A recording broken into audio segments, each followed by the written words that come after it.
দর্শক, সিনেমার আলাপ আপনারা জানেন সংবাদ প্রকাশের একটি নিয়মিত আয়োজন এবং এখানে আমরা সিনেমা নিয়ে আলাপ করি এবং সিনেমা নিয়ে আলাপ করার জন্য আমরা আমন্ত্রণ জানাই একজন অতিথিকে যারা আসলে এই সিনেমার সাথে সংশ্লিষ্ট। আজকে সংবাদ প্রকাশের এই সিনেমার আলাপ অনুষ্ঠানে আমরা আমন্ত্রণ জানিয়েছি প্রসূন রহমান, চলচ্চিত্র নির্মাতা তাকে, এবং তিনি শুধুমাত্র চলচ্চিত্র নির্মাণ করেন তাই নয়, লেখালেখির সাথেও যুক্ত আছেন। তো আজকে আমরা তার সাথে কথা বলবো তার নির্মাণ এবং তার চলচ্চিত্র চিন্তা নিয়ে। আপনাকে স্বাগত আমাদের সংবাদ প্রকাশের সিনেমার আলাপে।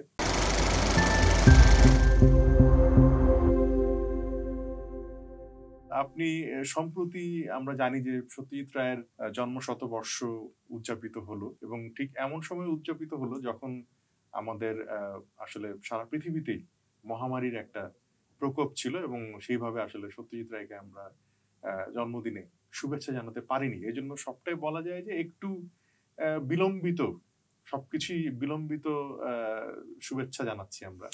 তো সেই জায়গা থেকে আপনার যে এই প্রিয় সত্যজিৎ আপনি তৈরি করেছেন এবং এটা নিয়ে এরই মধ্যে আপনি পৃথিবীর বিভিন্ন আন্তর্জাতিক চলচ্চিত্রে উৎসবে পরিভ্রমণ করছেন এবং 5টি চলচ্চিত্র উৎসবে আমন্ত্রিত হয়েছে এই চলচ্চিত্রটি প্রদর্শনের জন্য। তার মধ্যে কিছুদিন আগে আপনি এসেছেন ইন্টারন্যাশনাল ফিল্ম ফেস্টিভ্যাল কেরালা, ইন্ডিয়াতে, যেটা অনুষ্ঠিত হয়, সেখান থেকে চলে এসেছেন। তো আপনার কাছে জানতে চাইবো যে এই সত্যজিৎকে নিয়ে আপনার এই পরিভ্রমণ, তার অভিজ্ঞতা। অনেক ধন্যবাদ আমাকে আমন্ত্রণ জানানোর জন্য আপনাদের সংবাদ প্রকাশের অনুষ্ঠানে। হ্যাঁ, অনেক সত্যি কথা যে অ্যাকচুয়ালি আমরা অনেকগুলো উপলক্ষ পেরিয়ে গেছি প্রায় একই সময়ে।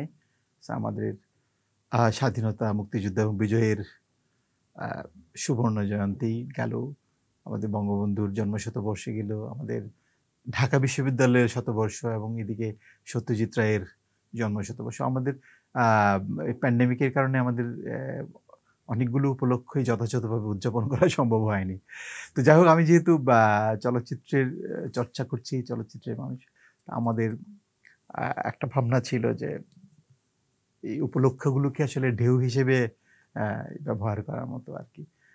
যেই মানুষদের, যেই নির্মাতার অনেক নির্মাতার চলচ্চিত্র দেখতে দেখতেই তো আমরা বড় হয়েছি, কিন্তু কারো কারো প্রভাব একটু বেশি থাকে, যেহেতু উনি আমাদের এই সাবকন্টিনেন্টে আমাদের ভাষায় চলচ্চিত্র নির্মাণ করেছেন সত্যজিৎ রায়। সো ওনার প্রভাবটা একটু বেশি হয়তো আমি মনে করি, বা আমরাও দেখেছি যে ছোটবেলা থেকে সত্যজিৎ রায়ের চলচ্চিত্রগুলোর উপরে পাঠ, ওয়ার্কশপ, কর্মশালা থেকে শুরু করে রেট্রোস্পেক্টিভ, এবং বিভূতিভূষণের পথের পাঁচালীর হয়ে আমরা সত্যজিৎ রায়ের উপর সঙ্গে পরিচয়, এবং সেই ট্রিলজি আমাদের অনেকের মধ্যেই খুব শক্তপোক্তভাবে ঘেরে বসে আছে আমাদের এই বাংলার রূপ, রস, গন্ধ, সংস্কৃতি, পরিবার, মূল্যবোধ সবকিছুর সঙ্গেই।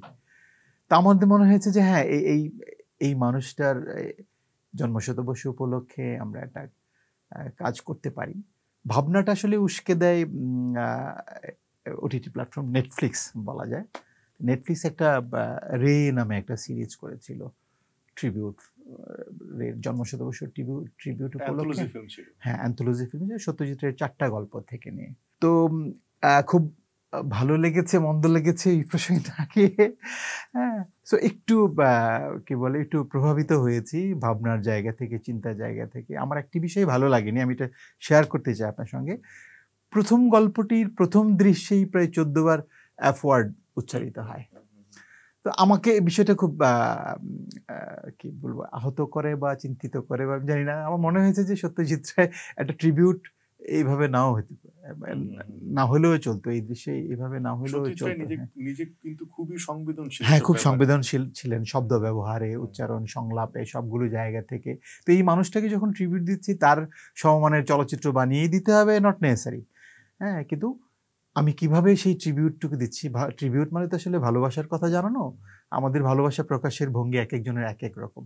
আমরা জানি কলকাতা থেকেও একটি চলচ্চিত্র নির্মিত হয়েছে, সত্যজিতের নিজের শহর। অনিক দত্ত নির্মাণ করেছেন অপরাজিত নামে, যেটি পথের পাঁচালীর মেকিং অফ হিসেবে। তো সেটি সেখানে মুক্তি পেয়েছে।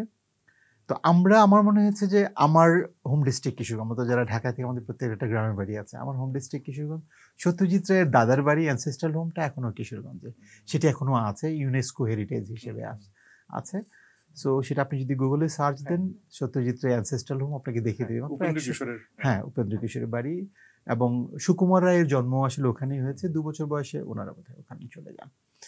তো আমাদেরও ছেলেবেলায় আসলে উপেন্দ্র কিশোর রায়ের সঙ্গে পরিচয় তার লেখালেখির মাধ্যমে, তারপর সুকুমার রায়ের হযবরল আবল তাবল সেগুলোর সঙ্গে পরিচয়, এরপর সত্যজিৎ রায়। তো আমাদের এই ভাবনাটুকু আমাকে একটু বিশেষভাবে, যেহেতু আমারও হোম ডিস্ট্রিক্ট কিশোরগঞ্জ, আমাকে একটু ভাবিয়েছে যে ঠিক আছে আমরা কিভাবে ট্রিবিউট করতে পারি।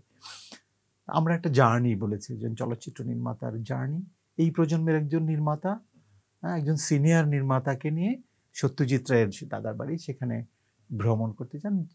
So female documentary film maker যিনি, তিনি একজন ফিমেল ফিল্ম মেকার, জাস্ট সদ্য ইনস্টিটিউট থেকে পাশ করে বেরিয়েছেন এবং তার ডিপ্লোমা ফিল্ম ছিল সত্যজিৎ রায়ের ওই রকম নারী চরিত্রগুলো নিয়ে একটা কোলাজ।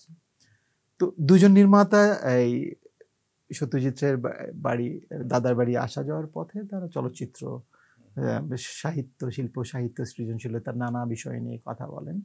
তো আমরা এই জার্নিটার মধ্যে আরো নতুন কিছু আবিষ্কার করি। আমাদের যে সিনিয়র নির্মাতা, তার লাইফের কিছু বিষয় আবিষ্কার করি যেটা ওপর রিলিজের সঙ্গে কানেক্টেড তার চলচ্চিত্র হয়ে ওঠার ক্ষেত্রে।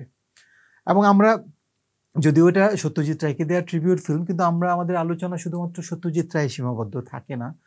আমরা কথা বলি রবীন্দ্রনাথ ঠাকুর নিয়ে, আমরা কথা বলি এই উপমহাদেশের প্রথম চলচ্চিত্র নির্মাতা হীরালাল সেনকে নিয়ে, আমরা কথা বলি উপেন্দ্র কিশোর রায় চৌধুরীকে নিয়ে, অমর্ত্য সেনকে নিয়ে।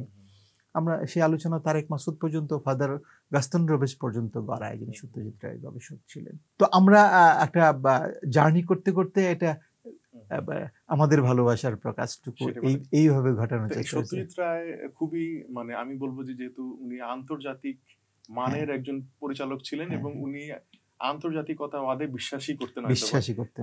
আমার সৌভাগ্য যে আমি গাস্তন রোবেজের সাথে আমার দেখা হওয়ার সৌভাগ্য হয়েছে, ওনার ইন্টারভিউ নিয়েছি। এইবার যে আপনি কেরালা ফিল্ম ফেস্টিভ্যালে গেলেন, সেখানে তো বেলাতার ছিলেন।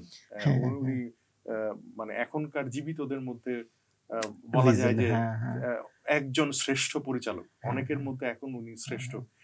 তো এই যে আপনি ওখানে আপনার প্রিয় সত্যজিৎকে নিয়ে গেলেন, আপনার সত্যজিৎকে নিয়ে গেলেন, নিশ্চয়ই বেলাতারেরও এক ধরনের সত্যজিৎ আছে, বা কেরালা ফিল্ম ফেস্টিভ্যাল যারা অর্গানাইজ করেছেন তাদেরও এক ধরনের সত্যজিৎ আছে। মানে এই প্রতিক্রিয়াটা কি হলো? খুবই সুন্দর প্রশ্ন। আমি একদম একটু করে বলি আগের প্রসঙ্গটাকে ধরে। যেমন এই যে ফেস্টিভ্যালে যাওয়ার যে ব্যাপারটা, এটিও কিন্তু আসলে শুরু হয় উপমহাদেশে সত্যজিৎ রায়ের হাত ধরেই। হ্যাঁ, যে আমরা আজকে কথায় কথায় বিভিন্ন চলচ্চিত্র উৎসবে চলে যাচ্ছি, তারও শুরু কিন্তু তার হাত ধরেই। এবং পাশ্চাত্যের কাছে এই উপমহাদেশের বাংলা ভাষার চলচ্চিত্রের জন্য, বাংলার এই শিল্প সাহিত্যের জন্য সমীহা আদায় করবার ব্যাপারটা কিন্তু তার হাত ধরেই শুরু। তো এই যে আমরা আসলে এই যে বেলাতারের সঙ্গে মিট করা, বা বেলাতারেরও একজন ছিলেন গদার, তারও ছিলেন তার প্রিয় নির্মাতা গদার ছিলেন, ফেলিনি ছিলেন, সেগুলো বলেছে। আমার তার সঙ্গে মিট করবার, তার ব্যক্তিগতভাবে তার সঙ্গে সাক্ষাৎকার নেওয়ার যেমন সুযোগ হয়েছে, তারপর একটা আনুষ্ঠানিক সাক্ষাৎকার সেখানে দিয়েছিলেন, একটা মেমোরিয়াল লেকচার, সেগুলো আমার দেখবার সুযোগ হয়েছে।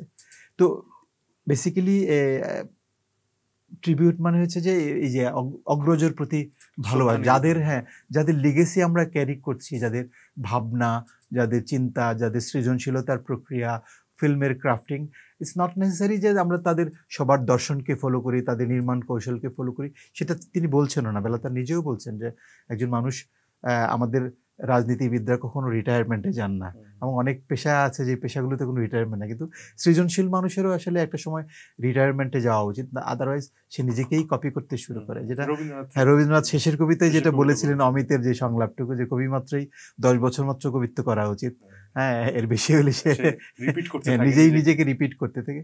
এই কথাটা বেলাতারও বিশ্বাস করেন, যে কারণে উনি কিন্তু ঘোষণা দিয়ে শেষ করলেন তার যে শেষ ছবিটা। তো তার ছবিও আরেকবার দেখার সুযোগ হয়েছে, কিছু রিস্টোরেশন ভার্সন, ডিজিটাল রিস্টোরেশন হয়েছে, সেগুলো দেখবার সুযোগ হয়েছে। তো সব মিলিয়ে একটা চমৎকার অভিজ্ঞতা। আর ডিয়ার সত্যজিৎ অ্যাকচুয়ালি রিলিজের জায়গাটা আমরা এখানে তার জন্মদিবস উপলক্ষে গত 2 মেতে আমাদের রিলিজ দেওয়ার পরিকল্পনা ছিল। এখানে এটি যথাযথভাবে সেন্সর হয়েছে এবং এটি বিনা কর্তনে ছাড়পত্র পেয়েছে। সেই জায়গা থেকে চলচ্চিত্রটি আমি যা বলবার চেষ্টা করেছি সেটি এখানে আছে। চলচ্চিত্রে ওই অর্থে কোনো কনফ্লিক্ট, সাসপেন্স, ড্রামা এসব কিছু নেই। কিন্তু একটা জার্নি আছে, এটা আপনি স্পিরিচুয়াল জার্নি বলতে পারেন, ফিলোসফিক্যাল জার্নি বলতে পারেন, সে cinema about cinema and film maker. তো এইরকম একটা ছবিকে ওরা সবাই খুব আনন্দের সঙ্গে নিয়েছে, সব যথেষ্ট ভালোবাসা পেয়েছে। ছবিটি আমরা এখানে রিলিজ দিতে পারিনি একই সময় ঈদ পড়বার কারণে। একই সঙ্গে জানেন বড় বাজেটের ছবির সঙ্গে এরকম একটা ট্রিবিউট ফিল্ম দেখানোর আমাদের প্রদর্শন ব্যবস্থার ব্যাপার তো জানিনি আমরা সেই সুযোগটা করতে পারিনি, তৈরি করতে পারিনি এখানে। তো এরপরে আমরা প্রথমে এটি ইন্টারন্যাশনাল প্রিমিয়ার হয় ভ্যাঙ্কুভার ফিল্ম ফেস্টিভ্যালে। ওখানে কোনো প্রতিযোগিতার ব্যাপার ছিল না, তার স্পেশাল স্ক্রিনিং। তারপরে এটি ফ্লোরেন্স ইন্টারন্যাশনাল ফিল্ম ফেস্টিভ্যাল, সেখানে সেটি প্রতিযোগিতা বিভাগে ছিল এবং সেখানে একটি অনারেবল মেনশন পুরস্কারও পেয়েছে। যদি এটা আমি খুব বড় করে দেখি বা ওইভাবে আমি প্রকাশ করতেও যাইনি। এরপরে এশিয়ান প্রিমিয়ার হলো কেরালা ফিল্ম ফেস্টিভ্যালে, ওখানে দুটো শো ছিল, দুটোই এবং আমি দেখলাম যে ওখানে ফিল্ম কালচারও অনেক বেশি রিচ, বা উৎসবের যে design, programme, artistic quality, approach, cinema going পিপলদের, এবং মর্নিং শো ফুলফিল হচ্ছে, একদম ফুল প্যাকড অডিটোরিয়াম, যেখানে সংস্কৃতির যে চর্চা, চলচ্চিত্রের প্রতি মানুষের যে ভালোবাসা, সৃজনশীলতার প্রতি মানুষের যে সম্মান, এবং ভালো চলচ্চিত্র দেখবার যে আগ্রহ, এই সবগুলো ব্যাপার এত চমৎকারভাবে সেখানে আছেন। এবং আমি ফেস্টিভ্যাল হিসেবেও আমি ইউরোপ, আমেরিকা বা পৃথিবীর অনেক দেশের চলচ্চিত্র উৎসবে আমার যাওয়ার সুযোগ হয়েছে। আমি ফেস্টিভ্যাল হিসেবেও আমাকে কেরালা ফিল্ম ফেস্টিভ্যাল আমার কাছে অনেক ব্যতিক্রম এবং অনেক উচ্চমানের মনে হয়েছে। না আসলেই তাই, যেটা মানে ভারতে এতদিন কলকাতা চলচ্চিত্র উৎসব, আন্তর্জাতিক চলচ্চিত্র উৎসব যেটা করে আসছিল, সেটা আমার মনে হয় যে কেরালাতে শিফট হয়েছে কিছুটা। মানে কলকাতা এখন অনেক বেশি বলিউডাইজেশন তার ঘটেছে, যেটা একসময় আসলে সত্যজিৎ রায়, মৃণাল সেন এবং ঋত্বিক ঘটকদের পদচারণায় মুখরিত থাকতো আর কি। তো আপনি যে বলছিলেন যে ছবি মুক্তি দেওয়ার ব্যাপারে এবং বাণিজ্যিক ছবির সাথে আসলে স্বাধীন ধারার চলচ্চিত্র নির্মাণ, মুক্তি, এই ধরনের একটা আমরা সাংঘর্ষিক জায়গা সবসময় দেখি। এবং ইউরোপের কথা বলছিলেন, ইউরোপে এক ধরনের আর্ট হাউস প্রচলিত আছে, এবং যেখানে আসলে যেগুলো মানে বাণিজ্যিক ধারার বা যেখানে বাণিজ্যিক উপাদান মিশ্রিত হয় না যে সমস্ত চলচ্চিত্রে, সেগুলো মুক্তি দেওয়া এবং দেখার মানুষও আছে, কাজে তাদের দেখানোর জায়গাও লাগবে। সেই পরিপ্রেক্ষিতে আপনার কি মনে হয় যে বাংলাদেশে মাল্টিপ্লেক্সের, হ্যাঁ আমি একদম খুবই প্রাসঙ্গিক প্রশ্ন। মাল্টিপ্লেক্সের ধারণাটাই কিন্তু এখানে হয়েছে। যেমন আজকে যেরকম আপনি কোনো রেস্টুরেন্টে আপনি যদি খেতে যান, হ্যাঁ আপনার অনেকগুলো অপশনস আছে, আপনি ফাস্ট ফুড খাবেন না, বাংলা ফুড, ওরিয়েন্টাল খাবেন না, কন্টিনেন্টাল, চাইনিজ খাবেন না, থাই না সিচুয়ান। সো সিনেমা দেখবার বেলায় সিঙ্গেল স্ক্রিনের আইডিয়াটা ওয়ার্ক করছে না, কিন্তু এই জন্যে যে একটি মাত্র ছবি, সেখানে একটি অপশন থাকে। কিন্তু দর্শক তো এখন পৃথিবীর নানান দেশে ওটিটি প্ল্যাটফর্ম থেকে শুরু করে আপনার অনেকগুলো ডিভাইস আছে, অনেকগুলো প্ল্যাটফর্ম আছে, যেখানে আপনার পছন্দ মতো ছবি দেখতে পারেন, চাইলেই আপনি সুইচ করতে পারেন। এখন এইরকম একটা জায়গায় মাল্টিপ্লেক্সের ধারণাটাই কিন্তু সারা পৃথিবীতে সবচেয়ে দেবেন, কিন্তু আমাদের এখানে কোনো কারণে পৃথিবী, ইউরোপ, আমেরিকা সব দেশেই ধরেন আর্ট হাউস সিনেমার জন্য একটা স্ক্রিন আলাদা বরাদ্দ থাকে, এমনকি ডকুমেন্টারি ফিল্মের জন্য আমরা এখানে কল্পনাও করতে পারি না ডকুমেন্টারি ফিল্ম টিকিট দিয়ে দেখবে, যদিও আমাদের দু একবার অভিজ্ঞতা অল্প স্বল্প আমাদের নিজেদের অর্জন করে নিতে হয়েছে। এখন এই যে সৃজনশীল চলচ্চিত্র বা স্বাধীন ধারার চলচ্চিত্র বলি বা শিল্পসম্মত, এই চলচ্চিত্রগুলোকে ইগনোর করবার প্র্যাকটিস এখানে প্রদর্শকদের শুরু থেকেই ছিল। আপনি সূর্য দীঘল বাড়ি থেকে শুরু করতে পারেন, প্রথম সরকার অনুদানপ্রাপ্ত ছবি, যেটি কোনো হলই পায়নি। ফাইনালি ওনাকে নাটুরে, যে পরিচালক মসিউদ্দিন শাকির ভাইকে নাটুরে এক হল ভাড়া নিয়ে সেটাকে মুক্তি দিতে হয়েছে। আপনি তারেক ভাইয়ের কথা জানেন, তার শেষ ছবি রানওয়ে কোনো হল পায়নি, তাকে বিকল্প ধারায় সারা দেশ জুড়ে ঘুরে ঘুরে তাকে দেখাতে হয়েছে। এখন মাল্টিপ্লেক্সের কিন্তু দুটো জায়গা নেওয়া দরকার। একটা হচ্ছে যে আমাদের এখানে এখনো একটা কালচার আছে, যেটা হচ্ছে যে ব্রেক দিয়ে মুভি দেখানো। আপনি পৃথিবীর অনেক জায়গায় গেছেন, আপনি নিজেও গেছেন, পৃথিবীর অনেক জায়গায় ব্রেক বলে কিছু নেই, বিরতি বলে কিছু নেই, কিন্তু আমাদের এখানে মাঝখানে পপকর্ন বিক্রি করতে বলে যে বিরতি। হ্যাঁ, এখন ধরেন একটা ছবির দৈর্ঘ্য তো আসলে কত মিনিট হবে আমি এই ফর্মুলার মধ্যে না। এইখানে একটা সময় এটা ছিল যে যেহেতু ছবি দেখবার প্র্যাকটিসটা 3টা থেকে 6টা, 6টা থেকে 9টা, 9টা থেকে 12টা, তো জোর করে 2 ঘন্টার ছবিকে 2.5 ঘন্টা বানানো হতো। অযথা 5টা গান বা অনেক কিছু অপ্রয়োজনীয় দৃশ্য সংযুক্ত করে দৈর্ঘ্য বাড়ানো হতো। এখন একটা ছবি, একটা গল্প যেখানে শেষ হয়, একটা চলচ্চিত্র একটা শট বেশি মানে বেশি, একটা শট কম মানে কম। হ্যাঁ, ইমেজের যে মালাটা তৈরি হয়, যে বক্তব্যটুকু শট টু শট, আমি যে কথাগুলো বলতে চাই, যে দৃশ্যটুকু, যে ইমেজটুকু আমি দর্শকের সামনে হাজির করতে চাই, আমি জোর করে 1 মিনিট কেন 10 সেকেন্ডও আমি বাড়াতে চাই না। তো ডিয়ার সত্যজিতের দৈর্ঘ্য একটু কম, 75 মিনিট। আমরা আরো কয়েকটা ছবির কথা জানি, তারেক ভাই মাটির ময়না থেকে শুরু করে, যেগুলো দৈর্ঘ্যের কারণেও অনেক প্রেক্ষাগৃহ নিতে, কিন্তু মাল্টিপ্লেক্সের কোনো ছবিকে মানা করবার, কারণ আমরা দেখেছি যে blue is the warmest colour 3.5 ঘন্টার ছবি, যেটা 2017-তে পাম ডিওর পাওয়া পুরস্কার কানের। তারপরে আমরা 2 বছর আগে মার্টিন স্করসেজে আইরিশম্যান 3.5 ঘন্টার ছবি, অ্যাভাটার 3 ঘন্টার ছবি, 3 ঘন্টা, হ্যাঁ 3 ঘন্টার উপরে। তো এখন এগুলো কিন্তু রিলিজ হচ্ছে, সেগুলো ব্রেক দিয়ে চালানো, কিন্তু ব্রেক ফ্রি মুভিও হতে পারে কিছু ছবি। হ্যাঁ অযথা একটা মনোযোগ বিচ্ছিন্ন। হ্যাঁ, যেমন আমরা চাই না অ্যাকচুয়ালি। এটি দুটো কারণে, একটা হচ্ছে যে আমরা নিজেরাও যখন ছবি দেখতে যাই, পাশে একজন মচমচ করে চিপস খাচ্ছেন বা আমি বলি যে আদবকাতার মধ্যে পড়ে, যে সবকিছুরই হ্যাঁ, এটা আমরা খুব ভালো লাগে না দেখতে বা শুনতে, যে আমরা আমাদের নিজেদের খুব অস্বস্তি হয়। আমরা ছবি দেখতে গেলাম, পাশে একজন খুব সুন্দর একটা মুহূর্ত আসছে, আমার সেই মুহূর্তটার কথা মনে পড়ে যে কত যত্ন করে আমি এই মুহূর্তটা ধরবার চেষ্টা করছি, কিন্তু আমার পাশে বসে দুজন দর্শক কথা বলে যাচ্ছেন অথবা মচমচ করে চিপস খেয়ে যাচ্ছেন। অভিজ্ঞতার কথা বলি দুইটা, সেটা হচ্ছে যে এই বিভিন্ন যে আমাদের যে সিনেপ্লেক্স গুলো আছে, সেখানে দেখবেন চলচ্চিত্র চলছে কিন্তু ফেসবুক মানে তারা স্ক্রল করেই যাচ্ছে। তাহলে আসলে চলচ্চিত্র দেখতে যাওয়ার দরকার কি? আরেকটা অভিজ্ঞতা বলি, এফটিআই পুনেতে ইন্ডিয়ান ফিল্ম আর্কাইভ, ওইখানে চলচ্চিত্র প্রদর্শিত হচ্ছিল। তো ওইখানে আমাদের একজন পরিচিত, উনি ফোনটা শুধু বের করেছেন, আমাদের আরেক যে সহপাঠী, ও দৌড়ে গিয়ে বললো তোমার এটা বন্ধ করো, কারণ অনেক দূর থেকে তাও এটা ডিস্ট্র্যাক্ট করে। হ্যাঁ, ধরেন আপনি যেখানে বসেছেন সামনে একজন ফোন তুলে নিয়ে বসে আছে, ওর লাইট তো আপনার চোখে পড়ছে, আপনি তখন পর্দায় মনোযোগ দিতে পারছেন না। এখন ধরেন সিনেমা দেখার প্র্যাকটিসের মধ্যে কিছু বেসিক কিছু রুলস মানতে হবে।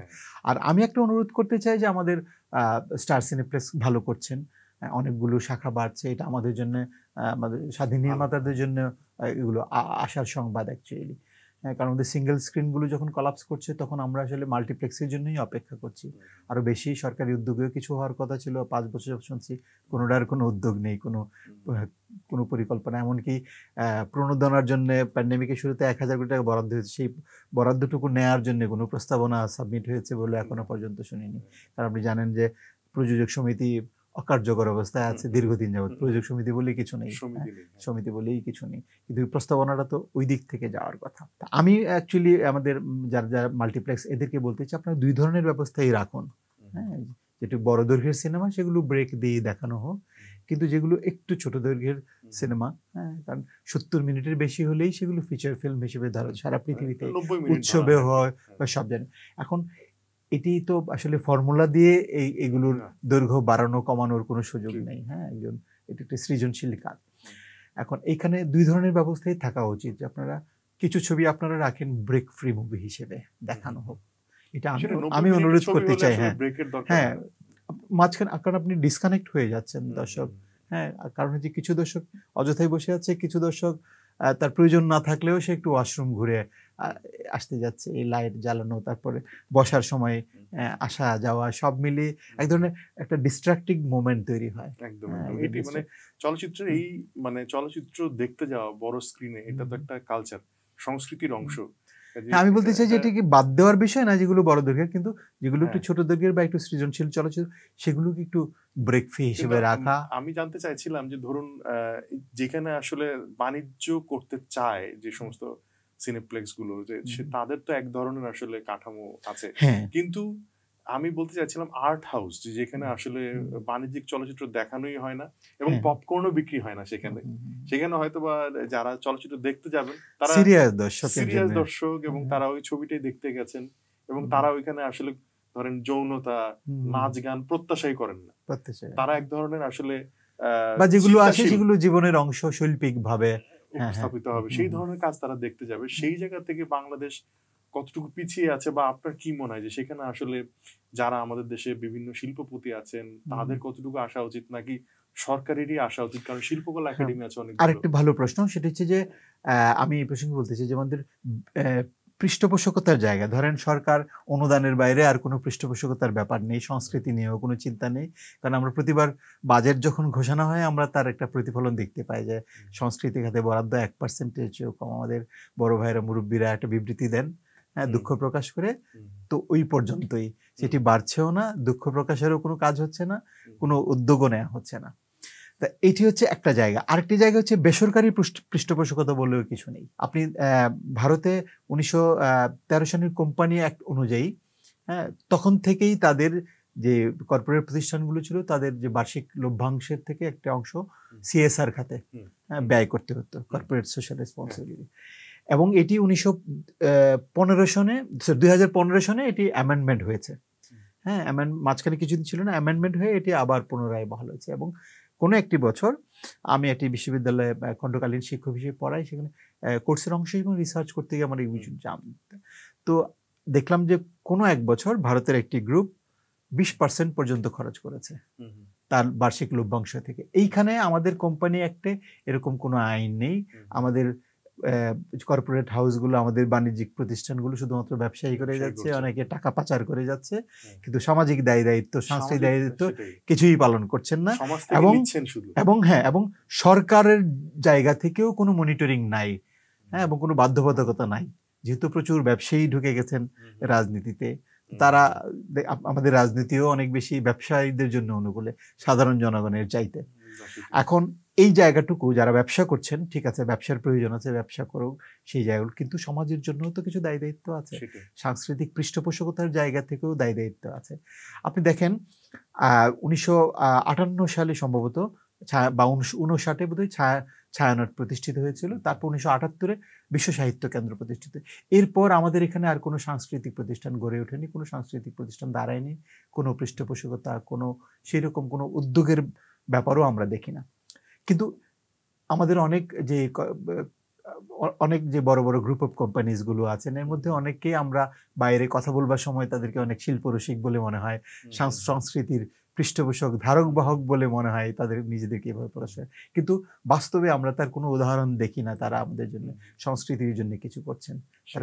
কিন্তু প্রয়োজনটা কোন জায়গায়, বা এই চর্চার জায়গাটা কোন জায়গায়, খুব অল্প কথায় সামারি করা যায় সেটাকে। সমাজ যদি শরীর হয়, সংস্কৃতি তার মুখাবয়ব, এবং চলচ্চিত্রের মাধ্যমে সংস্কৃতির ছায়াটা সবচেয়ে বেশি প্রতিফলিত হয়।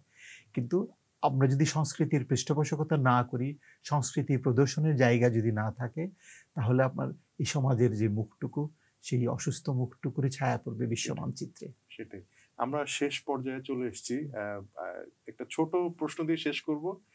সেটা হচ্ছে যে আপনার যেহেতু চলচ্চিত্র মানে প্রিয় সত্যজিৎ নিয়ে এই মুহূর্তে আপনি ব্যস্ততার মধ্যে আছেন, এবং ভবিষ্যতে কাজগুলো গোছাচ্ছেন নিশ্চয়ই, মানে সেটা আপনার ভবিষ্যতের কাজ সম্পর্কে ছোট করে একটু যদি আলোকপাত করতেন, আমরা এর মধ্যে শেষ করব। আমি চেষ্টা করি যে একটি কাজ থেকে আরেকটি আলাদা করবার। আমি আরেকটি কাজ করি, আমি ফিল্ম স্কুলে আমার মেজর ছিল ডকুমেন্টারি, তো আমি ডকুমেন্টারিও নির্মাণ করি নিয়মিতই। আমি আমার একটি ফিচারের পরে একটি ডকুমেন্টারি করবার চেষ্টা করি, বা একটি ফিচার শুরু করবার আগে একটি ডকুমেন্টারি করবার চেষ্টা করি। ডকুমেন্টারি আমাকে অনেক বেশি গ্রাউন্ডেড রাখে, আমার শেকড়ের কাছাকাছি রাখে একটি বিষয়। আরেকটি বিষয় হচ্ছে যে আপনি যদি আমার কাজগুলোও দেখেন, এগুলো জীবনের এক ধরনের ডকুমেন্টেশন আছে, সময়ের একটা নৃতাত্ত্বিক ব্যাখ্যা, বা আমি যেই সময়টুকু যাপন করছি, যে সময়ের মধ্যে দিয়ে আমি যাচ্ছি, আমি চেষ্টা করি সেই সময়ের একটা প্রতিফলন যেন থাকে। আবার স্টাইলের দিক থেকে, আঙ্গিকের দিক থেকে, স্ট্রাকচারের দিক থেকে একটার থেকে আরেকটা আলাদা রাখবার চেষ্টা আমি করি। এবং আমি যেন বেলাতারের কথাও বলছিলাম, আমারও একই রকম সিদ্ধান্ত, আমি নিজেকে যেন কখনো রিপিট না করি। যখন মনে হবে আমি এই প্রজেক্টটা রিপিট হয়েছে, আমি সেই প্রজেক্টটা স্কিপ করব অথবা করব না। প্রামাণ্য চিত্র কিন্তু রিপিট হওয়ার সম্ভাবনাও কম। হ্যাঁ, বিষয়ের জায়গা থেকে। এখন একটা জায়গায় হয়তো একটা কমন থাকে, যেমন আমার কিছু পার্সোনালিটির উপরেও আমার একটা ডকুমেন্টারি, যেন আপনি জানেন আমি তারেক মাসুদের উপর একটা ডকুমেন্টারি করেছি, তানভীর মোকাম্মেলের উপর করেছি, আমি হাসান আইজুল হকের স্যারের উপর একটা করেছি। আমার এরকম আরো 2-3টা পরিকল্পনা আছে। সো এইগুলো ধরেন একটা স্টাইল এবং ফর্মের দিক থেকে আমার নিজের গড়া ফর্মে, সবার সঙ্গে একদিনের একটা জার্নি করি আমি, এবং যেই ফিল্মগুলোর মধ্যে কোনো রেফারেন্স থাকে না। হ্যাঁ, যে মানুষগুলো যখন কথা বলেন সে জার্নিটাই তার কথাগুলোই গুরুত্বপূর্ণ। সেখান থেকে মানুষ কোনো উৎস খুঁজে নিয়ে যদি তার প্রয়োজনে, কারণ রিসার্চ এখন হাতের মুঠোয়, আপনি যে কোনো সময় গুগল গিয়ে সেটার সম্পর্কে আপনি জেনে নিতে পারেন। আর আগামী কাজের কথা যদি আপনি বলেন, আমার পরবর্তী 2-3টা কাজের লাইন আপে আছে। তো এর মধ্যে একটি আমি প্রথম সাহিত্য থেকে হাসান আজিজুল হক স্যারের একটি গল্প থেকে একটি কাজের চিত্রনাট্য নির্মাণ করেছে, এবং স্যার বেঁচে থাকতেই গল্পটি স্যার আমাকে নিজে দিয়েছিলেন। তো সেটার জন্য, সেটিও নারী প্রধান একটি গল্প, আপনি জানবেন মা মেয়ের সংসার নামে একটি গল্প। সেটি স্যার বেঁচে থাকতে আমি চিত্রনাট্য করে আমি স্যারকে দেখিয়ে নিয়েছিলাম, স্যার আনুষ্ঠানিকভাবে অনুমতি দিয়েছেন আমি এই চলচ্চিত্রটা করেছি। আমার আরেকটি নির্মাণাধীন প্রকল্প আছে, সেটা হচ্ছে যে চলচ্চিত্রের ইতিহাস নিয়ে চলচ্চিত্র, এবং সেটি ছোটদের জন্য, আমি ছোটদের জন্য আমার একটি কাজ ছবি আছে হিস্ট্রি অফ। আমার ইন্সপিরেশনের জায়গাটা হচ্ছে আমি প্রতি বছর ভারতে যে চিলড্রেন ফিল্ম সোসাইটি আছে এবং এনএফডিসি সহযোগিতায় প্রতি বছর ছোটদের জন্য ওরা একটা ফিল্ম করে। হ্যাঁ, এবং চলচ্চিত্রের ইতিহাস, যেমন আমি এই ডিয়ার সত্যজিতে আমি হীরালাল সেনের কথা বলবার চেষ্টা করেছি, দুটো বিষয় বলবার চেষ্টা করেছি। একটা হচ্ছে যে এই উপমহাদেশে আমরা সবাই দাদা সাহেব ফালকের নাম জানি, ভারতে তারা তাদের চলচ্চিত্র থেকে সব কিছুতেই ওনার প্রকাশ আছে জানিয়ে, কিন্তু আমরা কিন্তু আমাদের হীরালাল সেনের কথা আমরা কাউকে জানাতে পারিনি। আমি সিনারিও চেঞ্জ হচ্ছে একটু। হ্যাঁ, আমি কারণ এফটিএ থেকে দেখলাম ওরা এরই মধ্যে বলা শুরু করেছে হীরালাল সেনের কথা। আমি কিন্তু কেরালাতে আমার যে কয় জায়গায় আমার কথা বলবার সুযোগ হয়েছে, মিট দ্য ডিরেক্টর সেশন সহ অন্যান্য, আমি প্রতি জায়গায় উচ্চারণ করেছি এবং অনেকেই কেউ রিকগনাইজ করেছে, অনেকেই জানেন না, সবাই দাদা সাহেব ফালকের কথাই মনে রেখেছেন। এখন হীরালাল সেনের যেহেতু তার ছবিগুলো রেকর্ড নেই, যে পুড়ে গিয়েছিল দুর্ঘটনায়, যে কারণে সে তার ক্রেডিটটাতে পিছিয়েছে। আরেকটি বিষয় ডিয়ার সত্যজিতে আমি উল্লেখ করেছি এবং সেই লোকেশনটাও দেখিয়েছি। অ্যাকচুয়ালি সত্যজিৎ রায়ের যে দাদার বাড়ি উপেন্দ্র কিশোর রায়চৌধুরী, তার ভাই ছিলেন সারদা রঞ্জন রায়। এই উপমহাদেশে অ্যাকচুয়ালি ক্রিকেট খেলার প্রচলন শুরু হয় তার হাত ধরে, এবং তাদের বাড়ির সামনে যে মাঠটা, ওই মাঠটা থেকে, হ্যাঁ, যেটা অনেকেই জানে না। এখন ধরেন আমরা বলিউডের আমাদের স্ট্রংগেস্ট অনেক ইন্ডাস্ট্রি আছে কাছাকাছি, তারা যখন খুব বড় দৈর্ঘ্যের সিনেমা নিয়ে আসে, লাগান থেকে শুরু করে, আমরা অন্যরকম অনেক ইতিহাস পাই তাদের, কিন্তু আমরা আমাদের ইতিহাসগুলো আমরা যথাযথভাবে বলতে পারিনি, নানা কারণেই পারিনি। তো আমি সেইগুলো একটু একটু করে রেফারেন্স হিসেবে আমি রেখে যাওয়ার এবং জায়গাগুলো দেখিয়ে দেওয়ার চেষ্টা করেছি। তো এই আছে। আর হচ্ছে যে নতুন মাধ্যম এসছে ওটিটি, আমরা সেগুলোকেও ইগনোর করতে চাই না, আমরা সেই মাধ্যমে আমরা কাজ করতে চাই, আমাদের কিছু পরিকল্পনা আছে। কারণ দর্শক এখন এই মুহূর্তে আপনি জানেন যে সারা পৃথিবীতেই 3 ধরনের ভিউইং পদ্ধতি প্রচলিত, community viewing, family viewing, personal viewing. সারা পৃথিবীতেই আসলে আপনি জানেন যে কমিউনিটি ভিউইং এর সংখ্যা কমছে, হ্যাঁ, মোবাইল বা ল্যাপটপের কারণে পার্সোনাল ভিউইং এর সংখ্যা বাড়ছে। অ্যাকচুয়ালি এই মুহূর্তে মোবাইল, মানে above all, mobile become a first screening for everyone. তো এখন এইরকম একটা সময়ে আমরা আসলে প্রযুক্তির যে সুবিধাগুলো সেগুলোকেও আমরা অ্যাভয়েড করতে চাই না। তো চলচ্চিত্র প্রদর্শনের যেই ক্ষেত্রগুলো বদল হয়েছে, সেটি হয়তো একটি জায়গায় শুধুমাত্র প্রেক্ষাগৃহেই সীমাবদ্ধ থাকবে না, নেই এখন আসলে আমাদের প্রত্যেকেরই কোনো না কোনো ওটিটি প্ল্যাটফর্মের, হ্যাঁ। সো এই জায়গাগুলো আমরা আসলে একটা বড় সড়ো রকম ট্রানজিশন পিরিয়ড পার হচ্ছি। এই সময়গুলো আসলে আমাদেরকে ঠিক করতে, এবং আমাদের চলচ্চিত্র আন্দোলন বলি, চলচ্চিত্র নির্মাণের প্রক্রিয়া বলি, চলচ্চিত্র প্রদর্শনের প্রক্রিয়া বলি, সবগুলোই আসলে আমাদেরকে নতুন করে ভাবতে হবে। নতুন কর্মপদ্ধতি, নতুন সংগঠন যদি হয়, নতুন সংগঠনকে আসলে নতুন ধারণা, নতুন বৈশিষ্ট্য নিয়ে ঠিক করতে হবে, নতুন স্লোগান ঠিক করতে হবে। 30 বছর আগে যে স্লোগান নিয়ে কাজ করছিল, বা প্রতিটি সংগঠনের তো একটা স্লোগান থাকে, সেগুলো হবে না। সমস্ত কিছু আসলে আমাদের নতুন করে ভাবতে হবে। অনেক ধন্যবাদ প্রসূন রহমান আমাদের সংবাদ প্রকাশ আসার জন্য। দর্শক, আপনারা এতক্ষণ যে আলাপ শুনছিলেন সিনেমা নিয়ে, এই সিনেমার আলাপ আসলে চলতেই থাকবে এবং এটা আসলে শেষ হওয়ার নয়। আমরা আরো অনেক বিষয় নিয়ে কথা বলতে পারতাম, যেমন আসলে বাংলাদেশে একটি চলচ্চিত্র কেন্দ্র নিয়ে যে কথা হচ্ছে, চলচ্চিত্র কেন্দ্র নির্মাণ নিয়ে, সেটা নিয়েও কথা বলার ছিল, কিন্তু আমাদের সময় কম। নিশ্চয়ই ভবিষ্যতে আবার সেটা নিয়ে আলাপ হবে। এই পর্যন্ত আমরা থাকছি আপাতত। তো সবাইকে ধন্যবাদ জানিয়ে, শুভরাত্রি জানিয়ে শেষ করছি আজকের সিনেমার আলাপ।